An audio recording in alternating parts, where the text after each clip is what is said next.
Welcome back.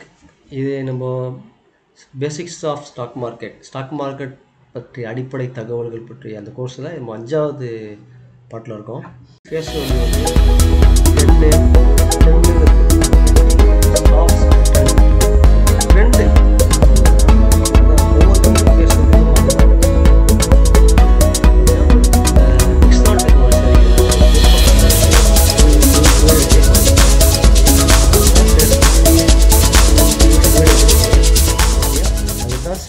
இன்றைக்கி நம்ம என்ன பார்க்க போகிறோம்னா டைப்ஸ் ஆஃப் ட்ரெண்டு அப்படின்னு என்னென்னா மார்க்கெட் வந்து எந்த திசையில் போகுது அப்படின்னு நம்ம கண்டுபிடிக்கலாம். மார்க்கெட்டை வந்து மேலே போய்ட்டு இருந்துச்சுன்னா அது பேர் அப் ட்ரெண்டு, கீழே போய்ட்டு இருந்துச்சிங்கன்னா கீழே ஸ்டாக்கு கீழே இருந்துச்சுன்னா அது வந்து டவுன் ட்ரெண்ட்.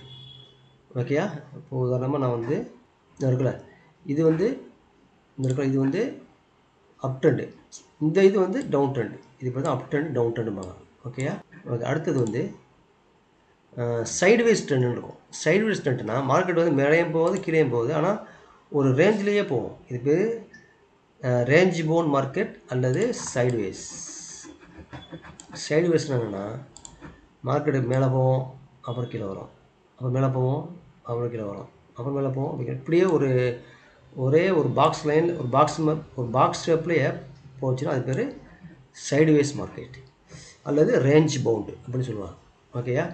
அடுத்தது வொலாட்டிலிட்டி மார்க்கெட். இப்போ நம்ம என்ன பார்க்குறோம்னா 4 வகையான ட்ரெண்ட் இருக்குது. ஒன்று அப் ட்ரெண்டு பார்த்தோம், மேலே போவோம், மேலே போய்ட்டு தான் அப் ட்ரெண்டு, கீழே வந்தால் அது டவுன் ட்ரெண்டு, சைட்லேயே போனால் அதுக்கு சைட்வேஸு. வொலாட்டிலிட்டி மார்க்கெட் என்னென்னா மேலேயும் போவோம், திடீர்னு கீழே வரும், திடீர்னு மேலே போவோம், திடீர்னு கீழே வரும், ஒரு கணிப்பை பண்ண முடியாது. இந்த மாதிரி இருந்துச்சுன்னா அது பேர் வொலாட்டிலிட்டி, அதாவது வைல்டாக மூவ் ஆகுதுன்னு அர்த்தம். இப்போ இந்த 4 வகையான மூவில் தான் மார்க்கெட் வந்து மூவ் ஆகுது. அடுத்தது என்ன பார்க்க போகிறோம்னா டைப்ஸ் ஆஃப் ட்ரேடிங். இப்போ ட்ரேடிங்கில் வந்து எத்தனை வகைப்படும்? இது வந்து இன்வெஸ்டிங்கில் வேறு. இன்வெஸ்டிங்னா மோர் தென் 1 இயர் ஹோல்டு பண்ணாக்க அது இன்வெஸ்டிங். 6 மந்த்து அல்லது 6 மந்த்து மோர் தென் 6 மந்த்து ஹோல்டு பண்ணாலும் அது நீங்கள் அது இன்வெஸ்டிங் தான். ட்ரேடிங்னா என்னென்னா ஸ்கேல்பிங் ஒரு மெத்தட் இருக்குது. ஸ்கேல்பிங்னா என்னென்னா 1 மினிட் கேண்டிலில் வந்து அவங்க வந்து ட்ரேட் பண்ணுவாங்க. ஓகே? கேண்டில் ஸ்டிக் அனாலிசிஸ் பற்றி நம்ம ஃபியூச்சரில் பார்ப்போம். உங்களுடைய கேண்டில் ஸ்டிக் அனாலிசிஸ் இது ரொம்ப ரொம்ப முக்கியமானது. இதை தான் நம்ம சார்ட் அனாலிசிஸ் சொல்லுவோம்ல, அதுதான் அது. இதை பார்ப்போம். அதை வந்து ஸ்கேல்பிங் வந்து நம்ம சார்ட்டில் வந்து 1 மினிட்டில் பண்ணினாக்கா அது பேர் ஸ்கேல்பிங். டே ட்ரேடிங்னா இதுக்கு வந்து கேண்டில் வந்து எதில் வைப்பாங்கன்னா 1 டே அல்லது 1 ஹவர். டே ட்ரேடிங் பண்ணுறவங்க எப்படி இதில் பண்ணுவாங்கன்னா 1 டே கேண்டில் அல்லது 1 ஹவர் கேண்டில் அதில் பண்ணுவாங்க. ஓகேயா? அப்புறம் ஸ்விங் ட்ரேடிங்கிறது ஒரு 2 வீக்ஸு 3 வீக்ஸு அந்த மாதிரி வார கணக்கில் ஹோல்ட் பண்ணுவாங்கள்ல, அதுக்கு பேர் ஸ்விங் ட்ரேடிங் பண்ணும்பொழுது நம்ம வந்து எதில் பண்ணுவாங்கன்னா weekly candle plus daily candle இதை பேஸ் பண்ணி தான் ஸ்விங் ட்ரேடிங் பண்ணுவாங்க. ஓகே? அடுத்து பொசிஷன் ட்ரேடிங். இது வந்து இன்வெஸ்டிங். ஓகே? இது வந்து லாங் டேர்ம் இன்வெஸ்டிங். இது வந்து weeks and month years and hold பண்ணுவாங்க. இப்போது இந்த 4 வகையான ட்ரேடிங் இது வந்து இன்வெஸ்டிங் ஆகும். அடுத்தது ஃபேஸ் வேல்யூ அப்படின்னு என்னென்னா ஃபேஸ் வேல்யூனா ஒரு ஸ்டாக் வந்து எந்த வேல்யூவில் வந்து மார்க்கெட்டில் வராங்களோ, ஐபிஓ முதல் வராங்க மார்க்கெட்டில் வராங்களே, அது எந்த வேல்யூவில் வராங்களோ அதுக்கு பேர் ஃபேஸ் வேல்யூ. ஃபேஸ் வேல்யூ வந்து 10லேருந்து இருக்குது. ஓகே? 10லேருந்து இருக்குது. ஒரிஜினல் உதாரணமாக ஒரு கம்பெனியுடைய ஃபேஸ் வேல்யூ வந்து 10ன்னு வச்சிங்கன்னா அதுக்கு பேர் ஒரிஜினல் ஃபேஸ் வேல்யூ. இப்போ ஃபேஸ் வேல்யூ எங்கே பார்க்கலான்னா மணி கண்ட்ரோலு, ஸ்க்ரீனரு, மணி கண்ட்ரோலு, இதில் எல்லா இதுலேயும் பார்க்கலாம். நீங்கள் ஸ்கிரீனில் பார்த்தீங்கன்னா ஃபேஸ் வேல்யூ இதுக்கு ஹெச்சிஎல் டெக்னாலஜிக்கு வந்து 2 இருக்குது. ஓகே? இப்போ வந்து ரிலையன்ஸ் இண்டஸ்ட்ரிக்கு ஃபேஸ் வேல்யூ என்னென்னா 10 இருக்குது. ஓகே? இதுக்கு தான் ஒவ்வொரு கம்பெனிக்கும் ஃபேஸ் வேல்யூ மாறுபடும். அடுத்தது என்னென்னா டிவிடெண்ட் என்னென்னா டிவிடெண்ட் வந்து கம்பெனியுடைய ப்ராஃபிட் வருது, ரிட்டர்ன் ஆன் இன்வெஸ்ட்மெண்ட். ஒரு ஷேருடைய ரிட்டர்ன் எவ்வளோ வருதோ அதுக்கு தான் டிவிடெண்ட் கொடுப்பாங்க. டிவிடெண்ட்னா ஒரு எக்ஸ்ட்ரா மணி ப்ராஃபிட் ப்ராஃபிட்டில் ஒரு சம் மணியை வந்து ஷேர் ஹோல்டருக்கு டிஸ்ட்ரிபியூட் பண்ணுவாங்க, அதுதான் டிவிடெண்டு. கம்பெனி வந்து டிவிடெண்ட் கொடுக்குறது அவசியம் கிடையாது, கம்பெனி விருப்பப்பட்டதாக கொடுக்கலாம். ஓகே, கொடுக்கும். ஓகே, அப்புறம் வந்து dividend is paid on face value of share. Dividend வந்து எதை கணக்கு பண்ணி கொடுப்பாங்கன்னா ஸ்டாக்குடைய ஃபேஸ் வேல்யூ வச்சு.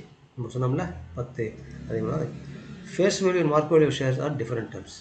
ஃபேஸ் வேல்யூ வேறு, மார்க்கெட் வேல்யூ ஆஃப் ஷேர்ஸுங்கிறது வேறு.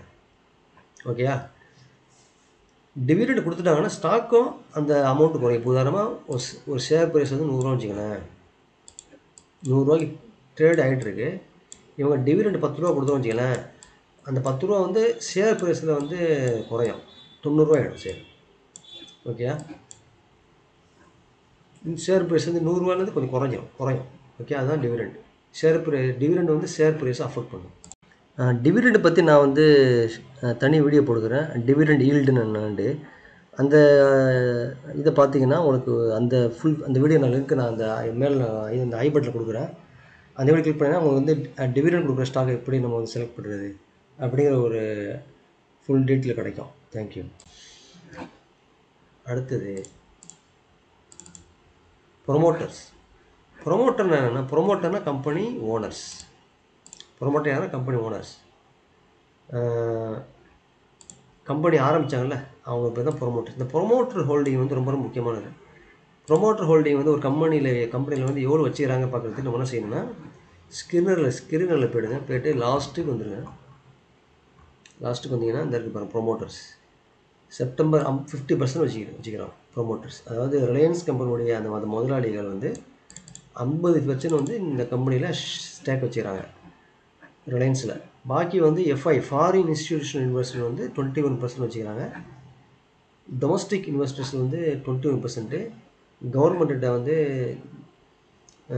0.19%, உங்களை மாதிரி இதே மாதிரி ஆட்கள்கிட்ட ரீட்டைல் ட்ரேடர்ஸ்கிட்ட 10% மொத்தமாக. ஓகேயா, ப்ரொமோட்டர் ஷேர் ஹோல்டிங் வந்து யாருன்னா கம்பெனியுடைய ஓனர்ஸ். அடுத்தது என்னென்னா டாப் லைன் அண்ட் பாட்டம் சொல்லுவாங்க. டாப் லைன் என்னென்னா கம்பெனியோடைய மொத்த டர்ன் ஓவர் இருக்குல்ல, சேல்ஸ் டர்ன் ஓவர், அதுக்கு பேர் டாப் லைனு. பாட்டம் லைன் என்னென்னா த ப்ராஃபிட் ஆஃப் தி கம்பெனி வந்து பாட்டம் லைன்னா எவ்வளோ ப்ராஃபிட் பண்ணுது, அது வந்து டாப் லைன் பாட்டம் சொல்லுவாங்க. ஓகே, அடுத்தது share split. A stock split is an action which a company divides the face value of its existing share into smaller face value, to which the number of shares increase proportionally. For example, இந்த Dixon technology இருக்குதுல்ல, அது வந்து அது வந்து 15,000 வரையும் போணுச்சு. ஒரு கரெக்டாக எப்படின்னா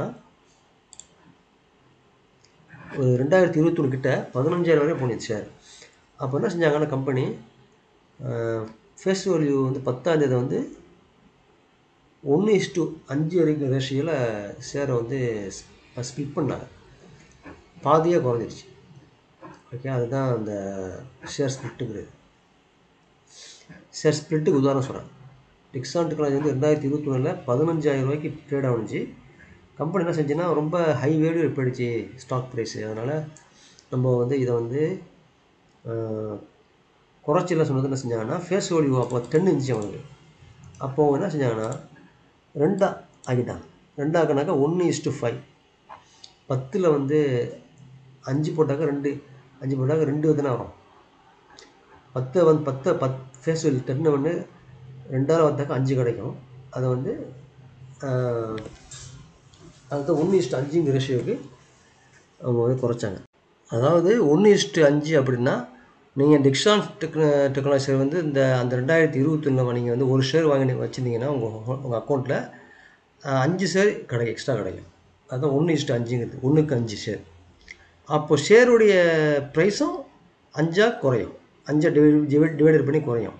ஓகே, அதுதான் ஷேர் ஸ்பிளிட் அதிகம் பண்ணுறது. அடுத்தது bonus shares.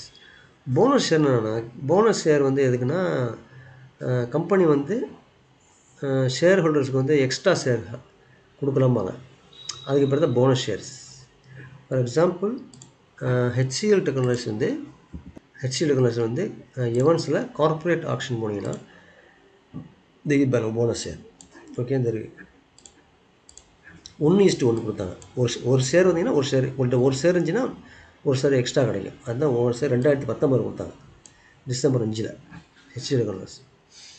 So bonus share company announce பண்ணுவாங்க. They are distributed free. இது வந்து ஃப்ரீ தான், எந்த சார்ஜும் கிடையாது. அடுத்தது who decide share prices. Share price வந்து எப்படி ஏறுது அப்படின்னு கேட்டிங்கன்னா டிமாண்ட் அண்ட் சப்ளை. அந்த ஷேருக்கு வந்து அதிக டிமாண்ட் மார்க்கெட்டில் இருந்தால் அந்த ஷேருடைய ப்ரைஸ் வந்து ஏறும். அந்த ஷேருக்கு வந்து சப்ளை கம்மியாக இது அதிகமாக இருந்தால் அந்த ஷேருடைய ப்ரைஸ் வந்து இறங்கும். இதுதான் காய்கறி மாதிரி தான். காய்கறியுடைய ப்ரைஸ் வந்து டிமாண்டு இது வெங்காயம்லாம் ஒரு காலத்தில் 200 விற்றுச்சுல, காரணம்னா டிமாண்ட் அதிகம். விளைச்சல் அதிகமாக இருக்கும் பொழுது சப்ளை அதிகமாக இருக்கும், ஸோ விலையும் குறையும். இதே மாதிரி தான் ஷேரும். Okay, thank you. நெக்ஸ்ட் இதில் மீட் பண்ணுவோம்.